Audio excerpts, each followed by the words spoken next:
이황경 감독님과 정호 배우님 모시고 영화의 궁금한 점들을 풀어보는 시간을 가지도록 하겠습니다. 큰 박수로 맞이해 주십시오.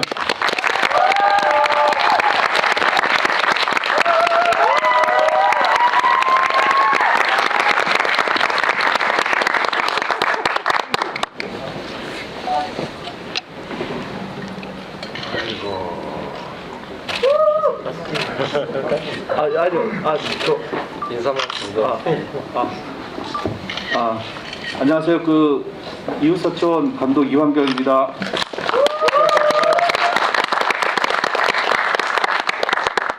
네, 안녕하세요. 유대곤 연기했던 정호입니다. 반갑습니다. 저희가 여러분들 마스크 쓰고 계시는데 저희가 이렇게 얘기하는데 저희가 마스크를 벗는 게 좀 나을까 해서 괜찮으시면 벗어도 해도 될까? 네. 저희 이렇게 방역을 저희가 철저히 방역을 해서 하고 왔어요. 네. 잘 들리시라고 그럼 마스크 벗겠습니다. 네. 감사합니다. 누가요? 감독님. 꼭 집어서 얘기해 주세요. 감사합니다.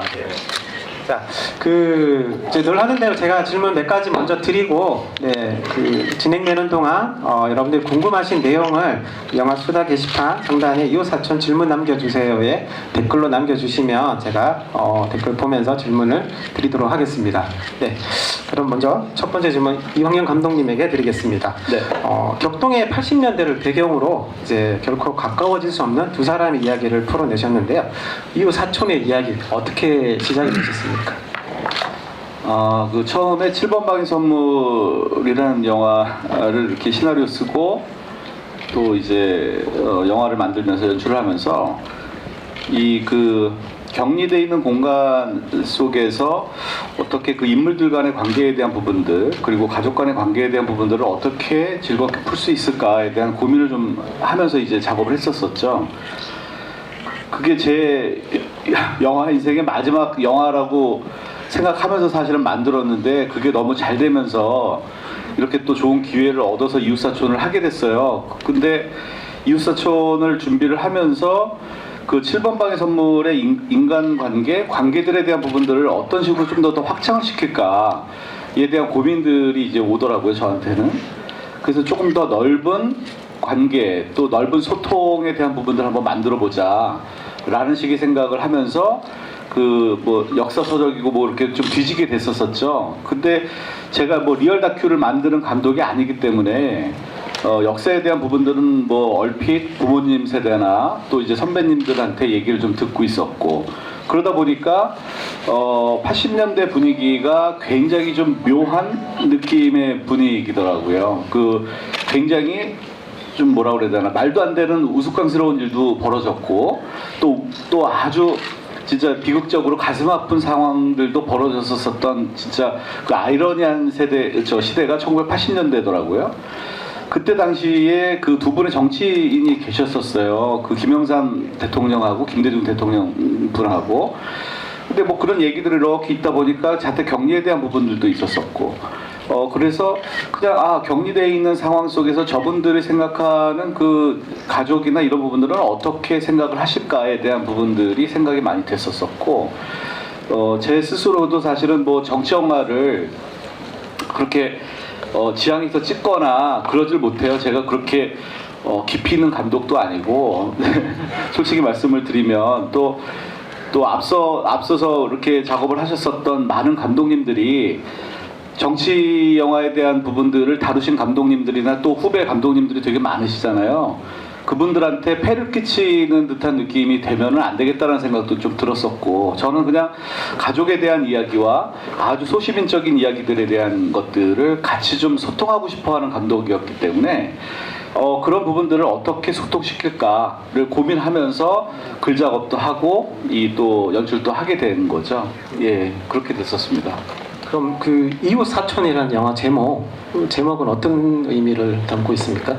예, 7번 방의 선물에서도 사실은 사법에 대한 부분이나 교정에 대한 잘못된 부분에 대한 것들을 짚으려고 만든 영화가 아니었었어요.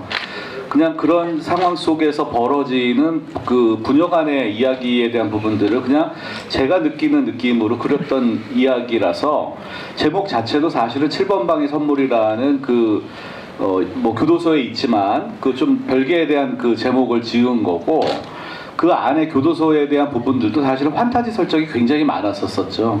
예, 그래서 처음에 그 투자를 받을 때도 굉장히 그 난항이 많았었어요. 이거 뭐 아이가 교도소 들어가는 게 말이 되냐서부터 네, 또 마지막에 에드벌룬을 타고서 뭐 그 흉악한 범죄 집단에 있는 사람들이 얘네들을 내보내려고 하는 설정이나 이런 것들이 말이 안 된다에 대한 부분들이 굉장히 많았었죠. 그래서 제가 갖고 가는 저 나름대로의 그냥 영화에 대한 톤 앤 매너 그냥 지키려고 하는 부분들은 그냥 일상사에서 이루어질 법한 이야기들에 대한 부분들을 그냥 판타지로 갖고 가려고 하는 생각들이 되게 많아요. 예, 그래서 그냥 뭐 여러분들이 늘 느끼시는 다큐나 실제 있었었던 이야기들에 대한 부분들을 잘 운반하시는 감독님들이 너무 많이 계시기 때문에 저는 그냥 그 뭐 어떻게 보면은 어른들이 생각하는 동화 같은 느낌의 영화를 좀 자꾸 만들어 보고 싶은 생각이 좀 있어요. 그래서 좀 지치고 힘든 분들한테 많은 것들을 좀 드리려고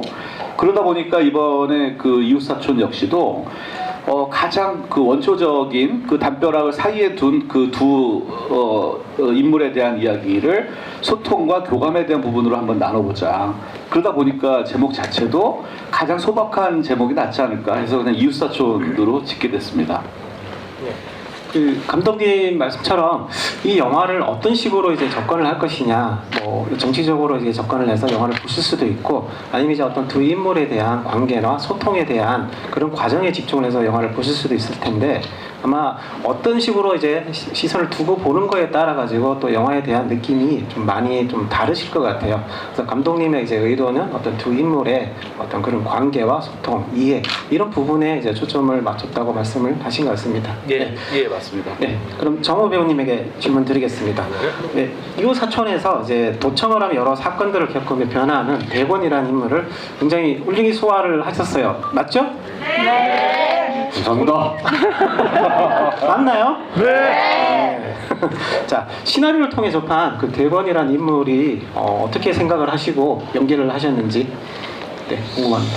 사실 그 어떤 저는 그랬어요. 항상 뭐 이 작품뿐만 아니라 매번 작품을 선택할 때 사람을 표현하고 싶은, 그리고 그 속에 또 어떤 공감으로 거기에서 나오는 어떤 감동을 관객 여러분들이랑 같이 소통하는 걸 가장 중요하게 생각을 하는데, 우선 작품을 선택할 수 있는 그 기회가 오면은 항상 시나리오, 이 시나리오가 어떤 걸 얘기하고 있는지, 그랬을 때 이웃사촌이라는 이 시나리오는 뭐 직업은 뭐 안기부든 뭐 어디 뭐 도청팀이든 뭐 또 정치인이든 그렇게 이제 그건 이제 그 외형적으로 보여지는 거지, 그 속에 들어있는 거는 사람과 사람의 어떤 그 소통이라고 저는 생각을 하거든요. 그건 여러 가지가 있겠죠. 대본이라는 인물도 굉장히 그 처음에는 찔러도 진짜 피 한 방울 안 나올 것 같이 자기 직업에 대해서 굉장히 투철하고 냉철하고, 집에서는, 가정에서는 굉장히 그 가부장적인 그런 아버지의 모습을 담고 있는데, 이 사람이 그 자기가 감시하는 정치인 가족의 모습을 보면서 그 행복하고 안락한 그런 모습을 보면서 자기 가족도 되돌아보고, 아, 내가 생각했던 어떤 정치인의 모습이 아니고 내가 생각했던 어떤 그 적대자의 모습이 아닌, 나보다 어떻게 보면 더 그 인간적이고 평범한 한 가정의 가장이고 아버지이고 남편이구나라는 생각을 하면서 내 가족도 되돌아보게 되고 또 내 자신도 또 되돌아보게 되면서 본인이 지금 직업적으로 억압을 받으면서 해야 되는 일과, 그리고 사람으로서의 어떤 도덕적인 도의에 관해서 여기에서 이제 갈등을 하게 되는 것 같아요. 그러면서 점점점 이제 이쪽으로 기울어지게 되면서 결국에는 마치 그 불나방이 불구덩이에 그냥 뛰어들듯이 나중엔 모든 걸 그냥 다 벗어 던지고 그냥 그 사람을 구하러 가는 어떻게 보면 사람을 살리는 이야기인 것 같아요. 하지만 그 시대적인 어떤 배경은 참 그 안타깝기도 하지만 좀 바보 같은 시대에 바보같이 살았던 사람들의 이야기가 아닌가. 진짜 말도 안 되는 그 노랫말 가사 하나 때문에 억압받고 뭐 진짜 뭐 끌려가기도 하고 그랬던 시대라고 하니까 그건 그냥 그 시대 때 어떤 하나의 에피소드 풍자의 수준인 거지, 그걸 어떤 역사적인 어떤 메시지가 있어서 그 뜻을 전달하려고 하지는 않고 그 속에 있는 어떤 그 내면의 사람을 나타내고자 그렇게 저는 접근을 했던 것 같아요. 예. 잘못했어요. 감독님 잘못했어요. 감독이세요? 야. 예. 이게 그런 것 같아요. 정우의 캐릭터를 얘기하는데 감독의 면을 얘기하는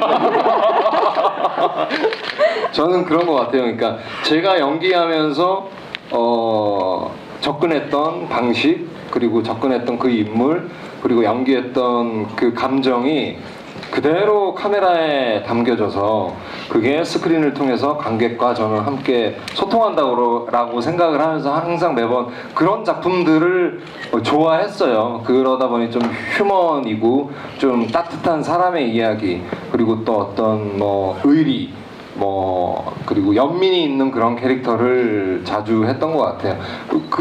이번 작품 역시 또 굉장히 또 연민이 있었었고, 겉으로는 굉장히 강한 척하고 철두철미하고 굉장히 무서울 것 같고 진짜 피도 눈물도 없을 것 같지만 이 사람도 결국에는 사람이라는 거고, 아무리 높아 보이는 벼슬아치 같은 벼슬을 하고 있는 사람도 결국에는 나랑 똑같은 사람이라는 걸 얘기하는 작품인 것 같아요. 네. 이 시나리오를 통해서 이제 대본이라는 인물, 이 인물이 어떤 사람의 냄새가 진하게 배어 있는 그런 캐릭터이기 때문에 이제 마음에 드셨던 거죠? 그렇죠, 맞습니다. 네, 알겠습니다. 네, 자 이광영 감독님에게 질문 드리겠습니다. 요거는 이제 그 혼연자님이 남겨주신 질문하고 이제 같은 건데, 그 7번 방의 선물에서 이제 오달수 배우님하고 작업을 하셨고 정호 배우님과 이번이 처음 작업이신가요? 처음 작업은 아니에요. 네. 네. 그러면 어디? 첫 작업은 아니고요. 그 사실은 그 이오사초 지금 저희가 되게 이렇게 컴다운하고서 이제 말씀을 드리는 건데, 둘이서는 춤도 추고 노래도 부르고 맨날 잘 놀아요. 제가 우리 정우 배우를 사실은 17년 전에 제 데뷔할 때에 아주 완전히 신인 시절에 제 영화를 보고서 이제 캐스팅을 한 친구예요. 예, 그래서 그때 제가 멋모르고 이제 데뷔를 하면서 정말 멋모르는 신인 배우 하나를 만난 거죠. 오디션을 봤었던. 그때 만났었던 배우가 정우 배우였고, 그때 당시에 아까도 뭐 말씀을 잠깐 이렇게 인터뷰 때 들었었지만, 그때 느낌을 제가 이렇게 가만히 생각을 해보면 그 라이온킹에서 보이는 심바 같은 느낌이 좀 있어요. 예, 심바. 그러니까 천방지축이고 얼로 튈 줄 잘 모르고, 예, 그런 느낌이 있는 친구였었는데 참 신기한 친구다. 처음에 오디션을 보러 왔는데 어떻게 저렇게 주눅들지 않으면서 연기를 할 수가 있을까, 이런 생각을 좀 했었던 친구죠. 그래서 저 역시도 신인 감독이었고 아무것도 모르는 시절에 사실은 덜컥 진짜 조연 자리를 준 거예요. 예, 그렇게 해서 이제 정우 배우를 만나기 시작한 거죠. 그게 벌써 17년 전입니다. 예, 그리고 17년 동안 정우 배우를 옆에서 굉장히 많이 그 정우 배우가 성장해 나가고 또 제가 성장해 나가는 거를 같이 서로 느끼고 교감했었던 친구죠. 그러면서도 작품을 같이 못했어요. 예, 계속 못했다가 이웃사촌이라는 시나리오를 쓰면서 사실은 거기 보셨지만 의식과 대권의 소통에 대한 이야기고 교감에 대한 이야기잖아요. 어떻게 보면 물과 기름처럼 섞이지 않을 수 있을 만한 두 사람이 한 작품으로 인해서 다시 17년 후에 주연과 감독으로 만나는 이 드라마틱한 영화를 정말로 같이 한번 해보고 싶었었어요. 예, 그리고 그게 7번 방의 선물이 끝나서 조금이라도 감독의 아주 요만큼의 조금 캐스팅에 대한 힘이 좀 있다면 저를 믿고서 좀 따라와 주십시오라고 얘기를 해서 사실은 정우라는 배우를 캐스팅을 제가 한 거죠. 근데 캐스팅을 한 게 아니고 사실 제 프로포즈를 정우가 받아준 거죠. 예, 그런 의미에 있어서 몰라. 아니 그래도 거의 1,300만 하셨던 감독님인데. 아니 그렇게 말씀해 주시면 제가 더 고마운 게 너무 겸손하지만. 예. 아니 그럼에도 불구하고 저는 정우의 그 첫 연기를 잊을 수가 없어서 그 다음서부터 정우에 대한 느낌은 이웃사촌이다라고 해서 정우한테 사실은 처음 딱 준 거예요.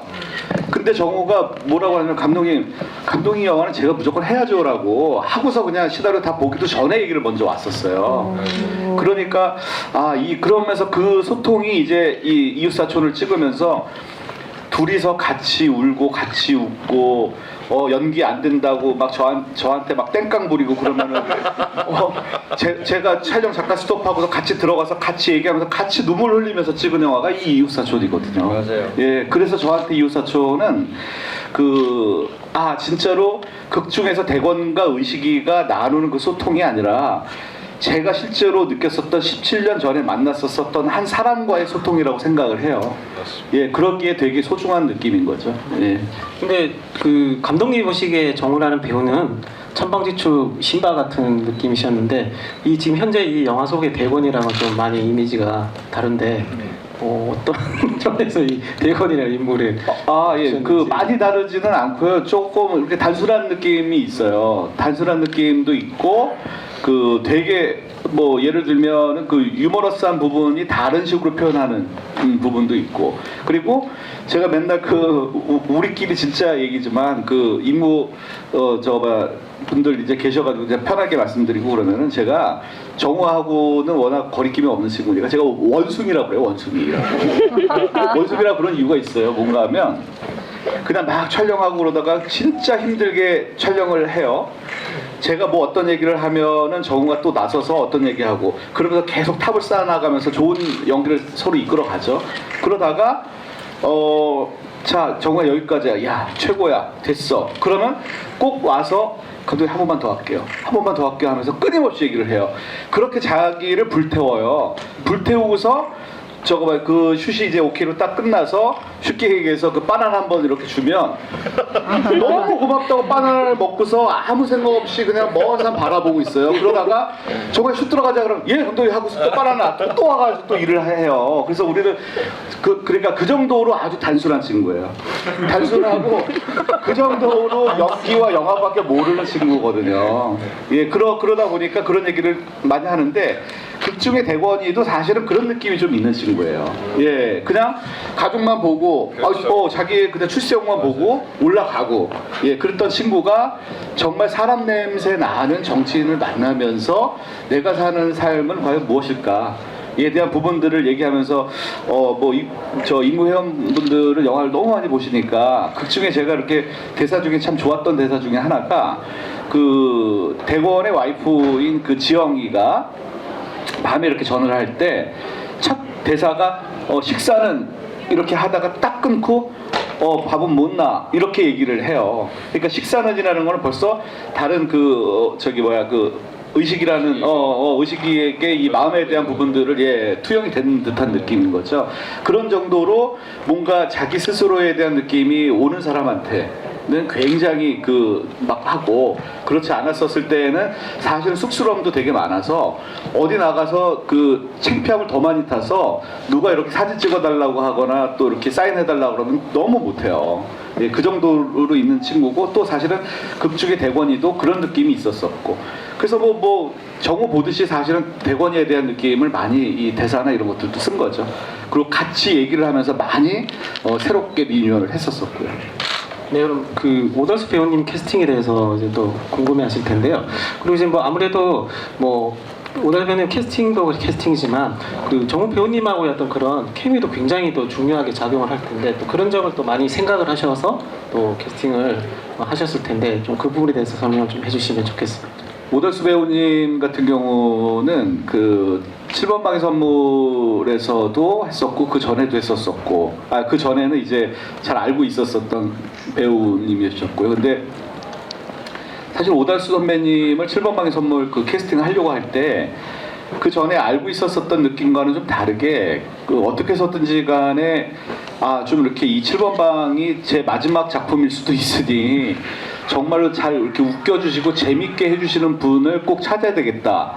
그리고 오달수 선배님이 딱 그런 부분에 있어서는 굉장히 재미있으시고 유쾌하신 분이니 그렇게 좀 해야 되겠다라고 해서 사실은 오달수 선배님한테 시나리오도 드리고 뭐 레터도 보내고 또 보내지 못한 편지들도 되게 사실은 많이 있었어요. 예, 많이 있었는데 오달수 선배님이 한 번은 같이 차를 마시자라고 하면서 이제 차를 마시는 동안에 어떤 말씀하셨냐면 시나리오를 10장 넘기질 못하면서 계속 시나리오를 덮었다라고 하시더라고요. 그래서 제가 그 정도로 재미가 없으셨나 했더니 가슴이 너무 벅차오르고 가슴이 울렁거려서 시나리오를 못 보겠다 라고 하셔서 제가 알고 있는 오달수의 연기에 대한 느낌이 이런 부분만 갖고 있는 분이 아니시구나 라는 생각을 하면서 제 스스로가 너무 창피한 느낌을 받은 거죠. 그래서 사실은 오달수 선배님한테는 앞에서 다짐을 당연히 못했지만 저 스스로가 제가 7번 방의 선물이 잘 되게 되면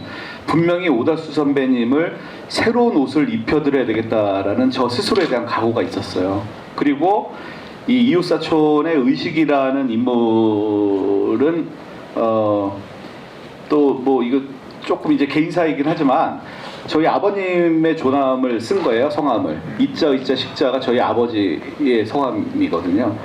그러니까 아버지가 사실은 좀 병중에 계시고 그러다 보니까 그냥 아버지에 대한 느낌을 또 이제 가족 얘기를 또 하는 감독이니까 막 이렇게 그 가슴에 울렁이는 느낌이 좀 많았어요. 예, 그러다 보니까 그런 부분들을 가장 잘 연기할 수 있을 만한 서민적인 이미지, 또 아버지 같은 느낌의 포근함을 줄 수 있는 사람. 예, 이런 생각을 하다 보니 그냥 오달수 선배가 바로 자연스럽게 좀 투영이 됐었던 거죠. 예, 그래서 캐스팅을 했고 우리 정호 배우하고 오달수 배우에 대한 부분들을 잘 그런 궁합이 맞았냐를 떠나서 이거는 정호 배우가 말씀을 오달수 배우에 대한 느낌을 하겠지만 오달수 배우가 정호 배우를 바라보는 느낌은 제가 느꼈었던 신바에 대한 느낌이 아니라 아마 신바가 큰 라이온킹에 대한 느낌을 받으시면서 정우의 연기나 이런 부분들을 너무 극찬을 하셨고 아까 그 인터뷰 때 어떤 얘기까지 하셨냐면 그렇게 열심히 해도 돼? 배우가 그렇게 모든 걸 다 살려도 돼? 그러니까 몸을 불살려도 돼? 하는 식의 얘기까지 하셨거든요. 그 정도로 사실은 오달수 배우가 정우 배우를 생각하는 느낌은 남달랐어요. 그러면 정우 배우님은 어떠셨는지 한번 말씀해 주시죠. 네. 진행도 선배님이 워낙 그 한국 영화에서 원래 해주시던 역할이 굉장했던 것 같아요. 사실 그렇게 이제 저는 스크린에서 바라보던 그 선배님을 처음 이제 같이 작업하는 데 있어서 굉장히 설레이고 궁금하고 기대가 굉장히 컸었어요. 근데 선배님은 제가 이런 자리에 있다고 그래서 더 할 것도 없고 뺄 것도 없이 말씀이 그렇게 없어요.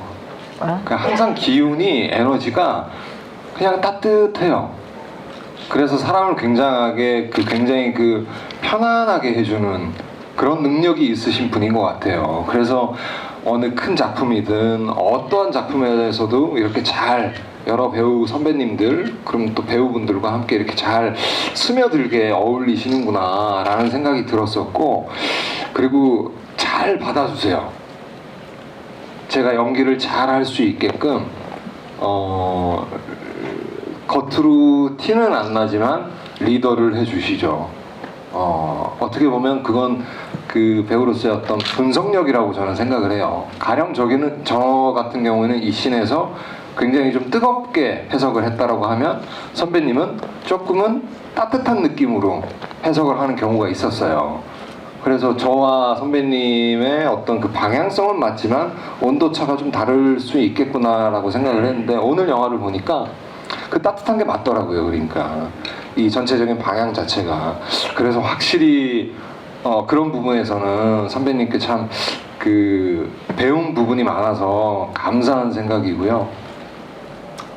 네, 그렇습니다, 감독님.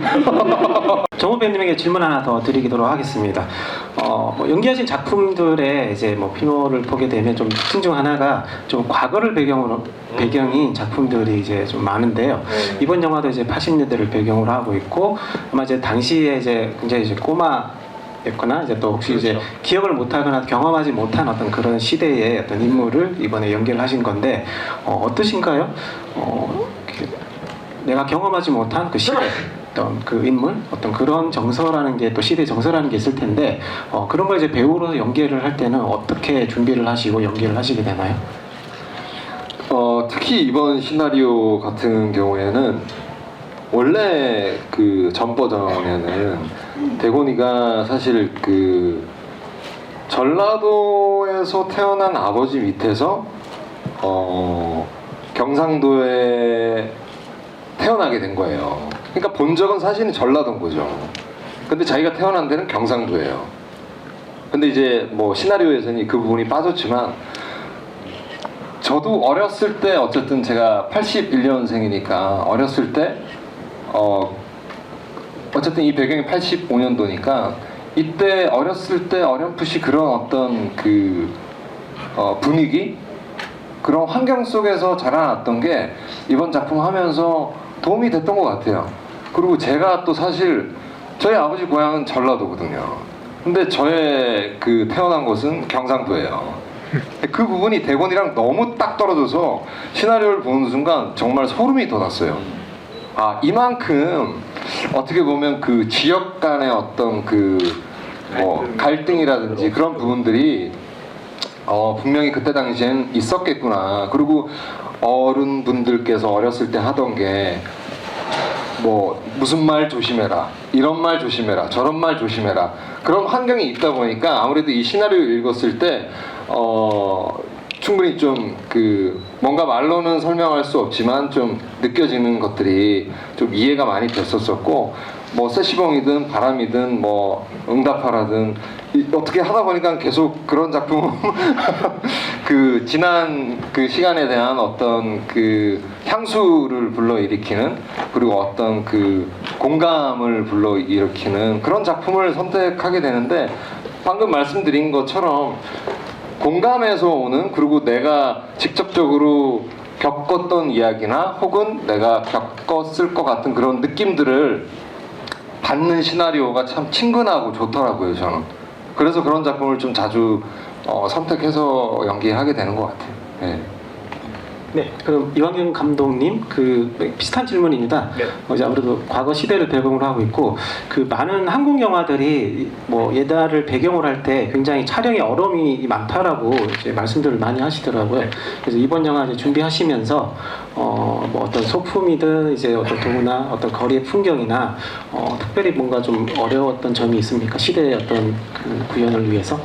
뭐 제가 저도 지금 이렇게 나이를 많이 먹지는 않았지만 어찌됐든 간에 어린 시절에 대한 부분들을 많이 이제 찾으려고 했었었고, 제 어린 시절에 대한 사진들도 많이 보고 막 그랬었었죠. 자료들도 찾고. 그래서 뭐 사실은 그 빙글빙글 같은 경우가 금지곡이었다가 해제된 경우는 뭐 실제 있었었던 얘기고요. 예. 그리고 그때 당시 유행했었던 음악, 또 미술, 의상 이런 부분들 찾았는데 그런 것들 또 뭐 거기에 뭐 이문세 씨 목소리도 사실은 나오고 뭐 이런 부분들은 가장 이제 뭐 대중적으로 알려졌었던 부분이라 찾기는 되게 쉬웠었어요. 근데 제가 가장 주안점을 두려고 했었던 그 부분은 이의식과 그 유대권이 그 담벼락 하나를 사이에 두면서 소통할 수 있을 만한 집들. 예, 그거는 옛날 주택을 보면은 그 옥상이 사실은 이렇게 마주보고 있어서, 예를 들면 A네 집에서 B네 집을 실제로 B가 제가 사는 집이면 B가 아무도 없어가지고 문을 안 열어주는 경우가 있으면은 A의 집을 옥상을 타서 이제 B 옥상으로 넘어가서 문을 여는 경우가 되게 많았었거든요. 예, 그랬었었죠. 그런 그 집을 찾기가 너무 힘들었었어요. 그게 제일 힘들었었던 장면이었기 때문에 모든 것들을 그쪽으로 이제 포커스를 잡았고 그게 아마 그렇게 찾다 헤매다 찾은 게 사실은 군산 가옥이었었죠. 예. 네. 그럼 정호 배우님 질문 드리겠습니다. 네. 이거는 이제 이제 유저분 질문하고 같이 이제 섞어서 드릴 텐데, 영화가 진행되면서 대권은 처음 모습과 달리 이제 감정의 어떤 기복이 굉장히 이제 심한데, 연기하면서 좀 가장 어려웠던 장면이 있다면 어떤 게 있을까요? 그리고 이제 유저분이 질문하신 것 중에 하나가 정이라신 분인가요? 정호 배우의 알몸 난동신에서 정말 추웠을 것 같은데 뭐 감기 안 걸리셨나요? 이런 질문을 하셨어요. 사실 그냥 1차원적인 어떤 그 고통, 뭐 힘듦, 뭐 그런 거는 견딜 수 있어요. 근데 이제 내가 표현하고자 하는 어떤 그런 감정씬 같은 경우에 마음은 하고 싶은데 이게 제 뜻대로 이게 안 돼요. 이게 사람들은 제가 뭐 눈물도 잘 흘리는 것 같고 보통 되게 그냥 연기를 되게 편하게 한대요.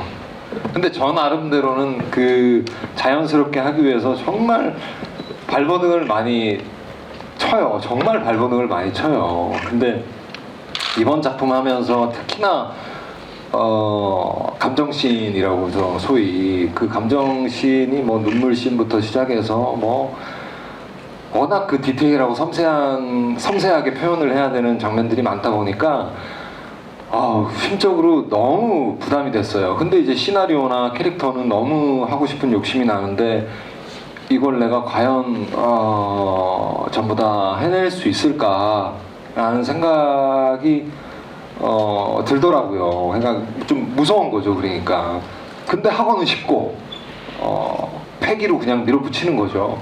이번 작품에서는 특히 그런 경우들이 많았는데 그럴 때면은 이런 경우가 있었어요. 맨 그 후반부에 남산에서 올라가서 그 병철 배우 형이랑 같이 멱살잡이 하면서 인성이도 있고 내 마누라도 살려야 되고 가족들 살려야 된다 그러면서 막 울부짖는 씬이 있잖아요. 그냥 어떻게 보면 저희 영화에서 가장 그 감정이 그 하이를 치는 부분일 수도 있는데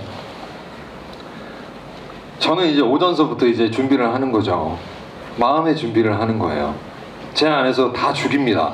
제가 사랑하는 사람들을 한 명 한 명씩 다 죽여가면서 그 감정들을 끌어올리는 거예요. 그런 상상을 하는 거죠. 그러니까. 근데 현장에서 어떤 그 물리적인 상황이라는 게 있잖아요. 그렇다고 제 감정에 맞춰서 다 찍어줄 수는 없으니까 순서대로 가야 되는 거죠. 그러니까 어떤 뭐 조명부터 시작해서 어떤 그 촬영 촬영 방향에 따라서 또 이제 순서라는 게 정해지고 세팅하는 시간들이 다 걸리니까. 근데 조금 이제 그 몇 번 다른 것들 감독님은 이제 순서대로 이제 찍으시면서 이것 찍고 인서트 찍고 하면서 제가 점점 그 감정을 가지고 연기를 하는데 이게 다른 걸 찍느라고 시간이 조금씩 지체가 되면서 이 감정이 달아나 버린 거예요. 그래서 순간 어떻게 보면 수십일을 수개월을 이 날을 위해서 내가 감정을 다 준비를 하고 있었는데 그게 점점 날아가 버리는 거예요. 그러니까 정말 너무 힘들더라고요. 그때는 진짜 너무 괴롭고 마음은 이렇게 차 있는데 제가 할 수 있는 능력이 안 되니까 그냥 선배님들이 항상 그런 감정 연기할 때는 마음을 비우라고 그러는데 이게 뜻대로 되겠냐고요. 제가 그랬는데 진짜 너무 속상해서 저기 구석에 가가지고 하늘을 보고 그냥 소리를 쳤어요. 너무 답답하고 속상해가지고. 근데 아마 그걸 감독님이 이제 들으셨나봐요. 그러다가 이제 저를 이렇게 절로 구석으로 끌고 이제 가시더라고요. 그러더니만 그게 아니에요. 그게 아니고 기억이 전혀 다른데. 네, 다른 입장에서 다른 시각이야. 이거 진짜 완전 다른 시각이고 저기서 소리 지르는 게 뭐 예를 들면 아, 저 감독 저거 뭐 저런 데다 있어라는 식의 내가 느끼지 않았을까? 이거 농담이고요. 근데 저한테 뭐라 그랬었냐면 제가 그걸 알고 있었어요. 소리 지르는 걸 알고서 야, 올 게 왔다. 드디어 우리 정우한테 올 게 왔구나. 그리고 나서 제가 갔어요. 정우한테. 그랬더니 너무 복받치는 거야. 복받치면서 감독님 이걸 도저히 어떻게 해야 될지 전 진짜 모르겠어요 라고 막 소리를 지르는 거예요. 그래서 제가 너 그 조용한 대로 따라와. 그러고 나서 보고차를 제가 끌고 들어갔어요. 맞아요.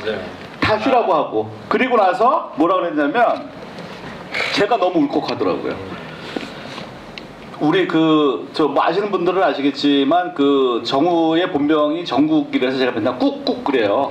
예, 그래서 그러는데 하여튼 그 정우야, 진짜 우리 엄마 또 너네 엄마 또 그리고 너네 재수 씨 뭐 제 와이프 아이들 우리가 해야 되는 부분들이 많은 관객분들에게 우리에 대한 부분들을 모든 것들을 털어내서 해야 되는 느낌들이다. 그리고 여기에서의 그 대사가 그런 사람들, 그러니까 우리를 지켜주려고 하는 사람들을 살리려고 하는 느낌에서 그런 부분들에 대한 것들을 꼭 생각하면서 한번 그걸 얘기를 해보자라고 하는데, 우리 엄마, 너네 엄마, 우리 아버지, 너네 아버지 하는데 제가 눈물이 막 그렇게 나는 거예요. 그 얘기를 했더니 정우도 거기서 꺼이꺼이 우는 거죠. 그래서 바로 대사를 고친 거예요. 팀장님 어머니, 우리 어머니, 그러면서 대사를 바로 고친 대사를 바로 그냥 해버린 거예요. 그게 오케이가 나는 씬이 이 씬이에요. 예, 사실은. 진짜 그냥 현장에서 감독님께서 그 대사 토시를 몇 개를 고치셨어요. 그리고 이제 슛을 가자라고 얘기하니까 감독님과 그 짧은 그 대화하는 그 순간에 저에게는 새로운 감정이 이제 생긴 거예요. 기존에 제가 준비했던 감정은 다 타버렸지만 감독님으로 인해서 새로운 감정이 이제 제 마음속에 이제 생긴 거죠. 그 힘으로 이제 연기를 한 거예요.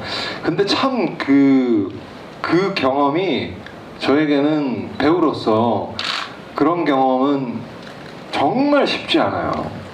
그러니까 제가 언제 또 이런 비슷한 감정의 경험을 했었냐면, 바람이라는 영화를 찍는데 아마 첫날은 그냥 인서트 위주로 찍고 2회차 때 이제 장례식장 이제 그 물리적인 상황 때문에 병원 섭외가 안 돼서 이튿날에 이제 아버지 장례식장에 그 씬을 찍게 된 거예요. 근데 이제 저는 또 실제로 아버지가 또 하늘나라에 계시니까 카메라가 마치 아버지인 것처럼 그때 아버지를 만났어요. 저는 마음속으로 정말 그때 그 감정을 느껴보고 그 비슷한 감정을 느끼지 못했었어요. 근데 지금 이제 새로운 제 그 가족이 생기다 보니 또 그 감정이라는 또 다른 어떤 가족의 감정이 생기더라고요. 그 디렉션을 이제 감독님께서 이제 주셨죠. 그 일이 있고 나서는 정말 감독님은 대단하신 분이구나. 아니 정말 대단하신 분이구나. 그러니까 감독님은 그냥 머리로 연출을 하시는 분이 아니신 것 같아요. 그냥 가슴으로 연출을 하시는 것 같아요. 그게 정말 탁월하세요. 그래서 특히 이 현장에서는 제 혼자서 뭔가 연기를 해요. 소리가 들리는 척 연기를 또 연기를 하는 거예요.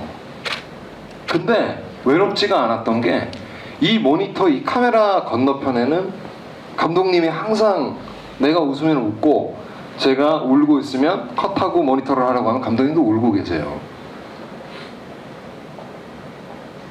그런 경험을 또 하기가 쉽지가 않거든요. 그러니까 배우 생활을 하면서 저는 거의 뭐 처음이었으니까.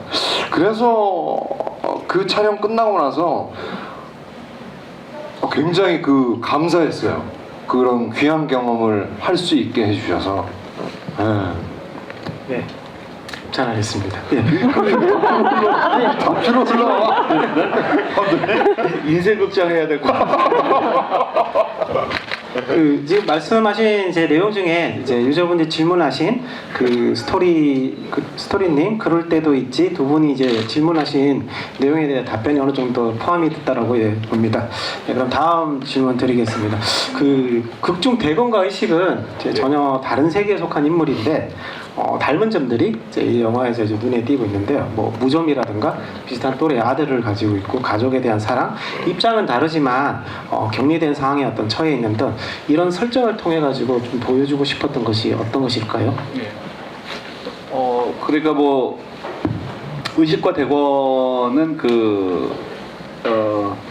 사실은 뭐 갖고 있는 신념이나 이런 부분들이 다른 사람이잖아요. 그 부분은 살아오면서 느껴졌었던 부분들이 하나의 의식을 만들고 하나의 대권을 만드는데 대권과 의식을 만들어지는 그 느낌이 살아오면서 느껴지면서 변모해지는 그 과정보다는 과정도 있겠지만 그 과정하고는 다르게 원래 사람으로서 느껴지는 그 일반적인 부분에 대한 것들은 다 똑같다에 대한 부분들을 좀 보여주고 싶었었어요. 그래서 사실은 무좀에 대한 부분들이 굉장히 큰 느낌으로 나오기는 하는데 그 맨 마지막에 사실은 원래 지금 잘려나간 대사가 있긴 있어요. 그 대사가 뭐였냐면 맨 마지막 의식을 바라보면서 대권이가 이렇게 발산 그 비닐 부스럭부스럭 소리가 났었던 원흉이 저 무좀이었구나 라고 얘기하면서 서로 바라보면서 그 의식이한테 당신도 무좀 있고 야 나랑 똑같은 사람 아니냐, 나도 무좀 있었고 그럼 우리 똑같은 사람이잖아요 라는 식의 대사가 사실은 있었어요. 그 대사가 있었는데 그 대사에 대한 부분들을 왠지 관객분들을 자꾸 이해시키고 주입시키는 강요하는 듯한 느낌이 들지 않을까라고 해서 사실은 그냥 얼굴을 바라보고 마지막에 이제 의식이가 찾아오는 느낌으로 그냥 해석을 시켜줘야 되겠다라고 생각을 했었던 건데 어찌됐든 간에 그런 부분들을 표현할 만큼 가장 원초적인 부분에 있어서의 사람들은 동등할 것이다. 그리고 그 동등함에 대한 부분들을 알았었을 때 그 사람을 위해서 헌신적이고 또 교감을 하고 소통을 하게 되는구나에 대한 느낌들을 이렇게 표현해주고 싶었었죠. 니카로스님이 이제 그 질문을 남기신 게 그 영화에 나온 발가락 양말 두 캐릭터가 같이 신은 게 보이는데 그 소품의 의미는 결국 우리는 같은 사람이란 걸 뜻한 소품이었나 이렇게 질문을 남겨주셨거든요. 그렇죠. 정확하게 보셨습니다. 네, 감사합니다. 네, 마지막 정확하세요. 마지막 질문 시간이 이제 다 돼서 마지막 질문을 드리도록 하겠습니다. 이 작품에서 이제 저는 가장 인상적인 장면을 꼽으라면 그 옥상에서 이제 두 사람이 이제 담배를 피는 장면이었습니다. 왜냐하면 이 영화에서는 계속 그 어떤 대문을 사이에 두고 이렇게 안에 있는 사람과 바깥에서 못 나오게 지키는 사람, 그리고 담벼락을 사이에 두고 얘기를 하고, 그리고 이제 옥상에서는 또 난간이 있어가지고 항상 뭔가 사람과 사람의 어떤 그런 경계선이 분명하게 그어져 있더라고요. 근데 그 장면에서는 그 경계의 어떤 난간을 보여주다가 이제 오다수 배우님이 친구가 뭐 되고 싶었다라고 이렇게 대사를 할 때 그 순간부터 그 난간을 화면에서 감추더라고요. 그래서 이제 이 두 사람이 한 공간에 있는 사람이 되었구나라고 이제 느꼈는데 어떻게 연출 의도를 그렇게 하셨는지. 그 편집장님께서 정확하게 보셨어요. 정말 완전 정확하게 보시는데 제가 지금 들으면서 너무 깜짝 놀랐는데 어떻게 그렇게 보셨을 수가 있을까 그랬는데 그 밑에는 사실은 밑에 층에는 담벼락이 있습니다. 담벼락이 있어서 그 담벼락을 못 넘어서죠. 넘어서려고 처음에 갔다가 내려오고 그리고 나서 둘은 늘 단절돼 있는 느낌처럼 있다가 아주 우연찮게 담벼락이 없는 바로 뛰어넘을 수 있는 그 옥상에서 둘을 마주하게 되죠. 그러면서 그게 한 두 번인가 되면서 그 뒤에 자신의 마음을 열어버리는 상황을 거기서 만듭니다. 그 대사가 지 누군지 아시지? 라는 식의 대권의 대사예요. 근데 정확하게 말씀을 하셨고 그 의도가 정확하게 드러난 거죠. 이건 제가 꼽는 그냥 인상적인 장면이었고 감독님과 배우분이 각각 이 영화를 통해서 가장 뭔가 인상적이었고 관객분들이 그 장면을 좀 이렇게 더 유심히 봐주셨으면 하는 장면을 하나씩 꼽으신다면 어떤 것을 꼽으시겠습니까? 저는 벌써 그 우리 정우 배우가 말씀을 해주셨습니다. 그 남산순환도로에서 동식이를 붙잡고서 그 본인의 마음, 의식을 구하러 가자라는 그 본인의 마음을 아주 뭐 진짜 이렇게 그 가슴 절절하게 드러내는 그 시인에 대한 느낌이 너무나 큰 백미였고, 또 그 얘기 나왔으니까 한 가지 더 얘기를 하면 극중의 의식이가 내 얘기 듣고 있나 라고 하면서 본인 스스로가 너무나 답답해서 민노국의 죽음을 어떻게 해서든지 간에 누구에게 갇혀있는 몸인데 누구에게라도 꼭 말하고 싶은 마음에 설사 나를 해하려고 하고 나를 도청하려고 하는 적일지언정 그 적에게만큼이라도 내 마음을 다 던져주고 싶다에 대한 느낌으로 독백을 할 때 그 얘기를 듣고 있으면서, 물론 이제 뭐 제 영화에서 늘 판타지가 나오지만 이것도 뭐 85년도에 대한 이야기지만 사실은 판타지에 대한 느낌, 뭐 7번 방에서 에드벌룬이 날아가는 판타지나 교도소에 아이가 들어오는 판타지처럼 그런 식의 느낌을 교감시켜주고 싶었었어요. 그래서 오달 선배 너머로 우리 정우가 그 의식이를 그렇게 빤히 바라보면서 똑같은 감정에 대한 울렁임을 받을 때 그 느낌은 그냥 제가 보면서도 참 너무나 좋다에 대한 생각을 받은 제가 꼽는 명장면 중에 하나고, 마지막으로 하나 더 말씀드리면 엔딩에서 서로 너나 할 것 없이 그냥 서로 바라보면서 어떻게 오셨어요? 대통령 되니까 좋아요? 아니 목욕탕을 하고 있어? 이런 얘기가 아니라 마주 보면서 가장 편하고 가장 늘상 할 수 있는 식사는 을 똑같이 얘기하는 그 장면, 그 장면이 사실은 제가 가장 얘기하고 싶은 이 영화의 가장 큰 메시지인 것 같아요. 그러니까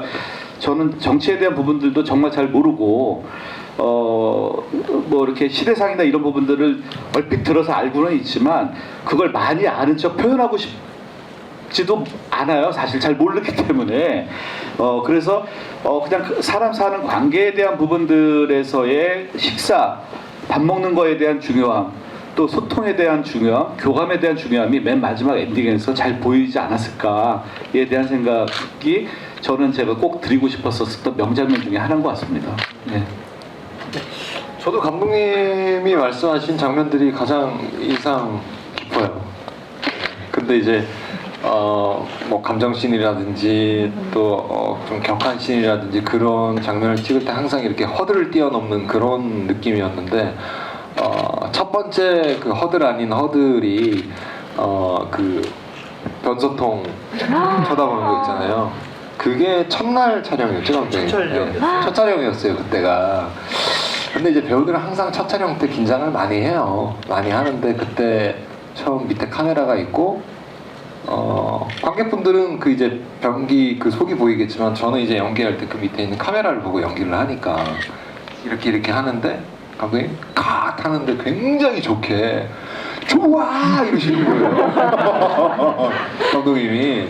근데 저는 이제 좀 긴장도 하고 좀 차분하게 가라앉히려고 차분하게 연기를 해야지 어쨌든 좀 정상적인 어떤 그 텐션의 연기가 나오니까 그랬는데, 그때 감독님께서 정말 그 좋아해 주셨던 그 첫 촬영이 이 영화의 그 마지막 촬영 날에 그 감정이 굉장히 커져가지고 마지막에 그렇게 웃으면서 눈은 뭔가 그 감정을 듬뿍 받은 듯한 그런 장면을 찍을 수 있지 않았나라는 생각이 들어서 첫 번째 촬영 때 그때 그 장면. 그 얘기하시니까 첫 번째 촬영하고 또 그랬지만 지금 생각해 보면 지금 정우 배우님 말씀하시고 나서 갑자기 이렇게 생각이 드는 게, 마지막 촬영이 사실은 첫 촬영도 그 화장실이었고 영화의 거의 초반이지만 마지막 촬영은 거의 목욕탕, 이 영화의 엔딩인 목욕탕이 마지막 촬영이었어요, 저희. 그리고 나서 저도 영화를 한 20년 정도를 했는데 그렇게 마지막 촬영에 정우 배우와 오달수 선배를 서로 다 끌어안고서 그렇게 펑펑 울어본 적이 없었던 것 같아요. 세 명 다 그랬어요. 예, 더군다나 뭐 그냥 여담이긴 하지만 뭐 이렇게 뭐 어찌됐든 간에 안 좋은 상황이 뭐 촬영 3일을 남겨놓고 그랬었어서 더 그랬을 수도 있는데 그런 것보다는 지금까지 왔었던 그 과정에 대한 부분들에 대한 그 서로 간의 그 뭐 그냥 이렇게 진짜 전우 같은 느낌이었었던 것 같아요. 맞아요. 그리고 이웃사촌이었던 느낌이 제일 컸었던 것 같아요. 그래서 누구 할 것 없이 제가 맨 마지막에 그 오케이 컷을 내리는데 목이 메어서 내리지 못했었어요. 예, 그래서 지금도 울컥하는데 조 감독이 그래서 이제 맨 마지막에 오케이를 부르고 그냥 제가 달려가서 이제 안으면서 서로 막 끌어안고 눈물을 흘렸던 그 느낌이 너무 뭐 이렇게 생생하네요 지금. 네. 아니 그 두 분이 말씀을 너무 잘하시고 또 굉장히 케미가 좋으세요. 네, 그래서 한 2시간, 3시간을 해야 뭔가 제대로 풀릴 것 같은데 그러니까요. 네, 좀 아쉽게도 시간이 다 돼서 이제 마지막 인사말 듣고 여기서 마치도록 하겠습니다. 그 감독님은 여기 그 위니도프 유저분이 단순 픽션의 감이나 영화적 상상의 정도를 넘어서 새로운 역사를 만들어낸 특별한 의도가 있으셨나요?라고 이제 질문을 남기셨는데요. 아무래도 이제 영화를 또 이렇게 보실 분들 또 이제 지금 보신 분들에게 어떻게 보면 이제 이 영화를 가장 뭐 이렇게 좀 올바르게 볼 수 있는 어떤 그런 좀 이렇게 답변을 주시면 네 좋을 것 같습니다. 제가 서두에 말씀드린 것처럼 그 사실은 이 그 조금 그 역사에 대한 부분들을 짚고서 넘어갔었을 때는 이 이웃사촌에 대한 부분들이 굉장히 허술한 지점이 굉장히 많습니다. 제가 너무 잘 알아요. 예, 그리고 또 그 전직 그 두 분의 그 대통령에 대한 부분들도 섞여 있는 부분들도 제가 잘 알고 있어서 사실은 그런 부분들도 있고요.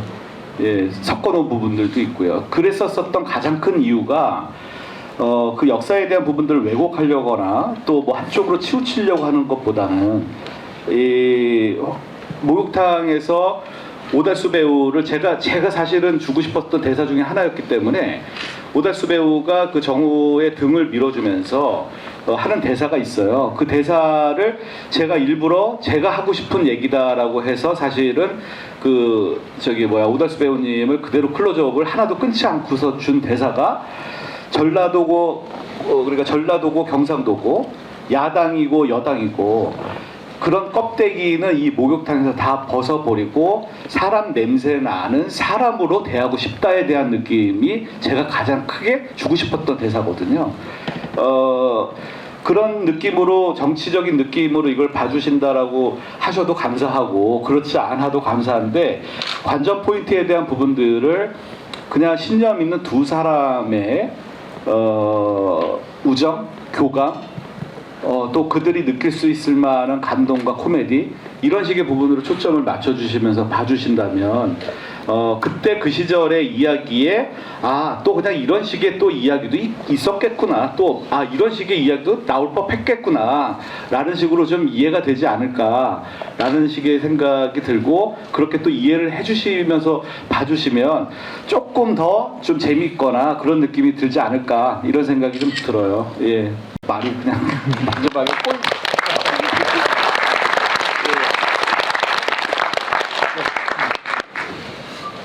네, 저도 감독님 생각 비슷하고요. 이 영화는 다른 어떤 그 외형적으로 보여지는 거는 아니고 그 속은 정말 그 어떤 사람과 사람 간의 어떤 그 우정 그리고 도의 그리고 어떤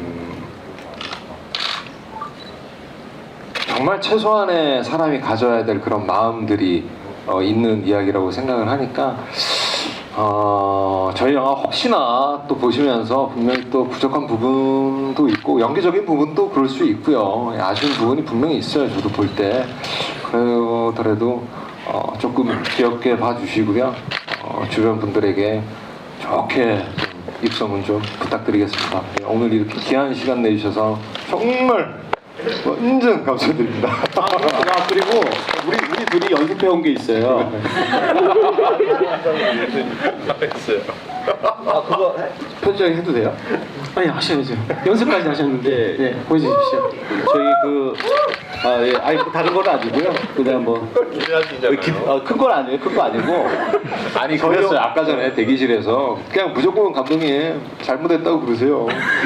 용서해달라고. 그래서 제가 잘못했습니다. 그러면은 그 우리 저 꾸기가 용서해 주세요 하기로 해가지고서 그거 그냥 말씀드리려고 했었던 부분이에요. 하여튼 저희 그 이웃사촌이 그냥 여러분들께 진짜 조그마한 위로가 되고 그냥 부모님들이 보셨었을 때 야 저때 저 시절에는 참 재밌고 참 저랬었어에 대한 느낌을 좀 그냥 느끼실 수만 있다면 저희 아버지한테 아버지 이름 들어가시는 거니까 꼭 한번 보셔요라고 얘기할 수 있을 만한 그냥 제 마음에 대한 부분이라서 그런 느낌을 그대로 받으셨으면 하는 생각이고요. 그게 오히려 그냥 이 그 팬데믹 시대에 코로나를 이길 수 있을 만한 백신 같은 느낌이었으면은 좋겠다는 생각밖에 없어요. 예, 그냥 그 생각입니다. 예, 하여튼 너무 감사드리고 우리 꾸기가 그러더라고요. 아니 근데 저 임무 회원분들의 또 저기 완전 광팬이에요. 그래서 1회로 끝나기가 너무 힘들다. 그래서 2회 됐으면 좋겠다라는 건데 지금 뭐 드라마를 촬영하고 있어서 그거 제가 어떻게 잘 구슬려 볼 테니까요. 나중에 예, 그래서 그런 기회가 있다면 또 됐으면 좋겠어요. 예. 네.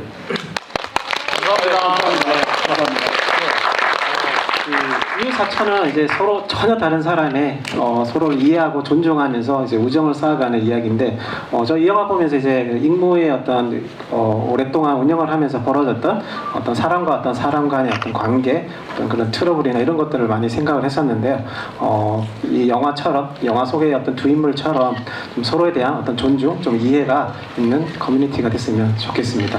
네, 오늘 함께해 주셔서 감사합니다.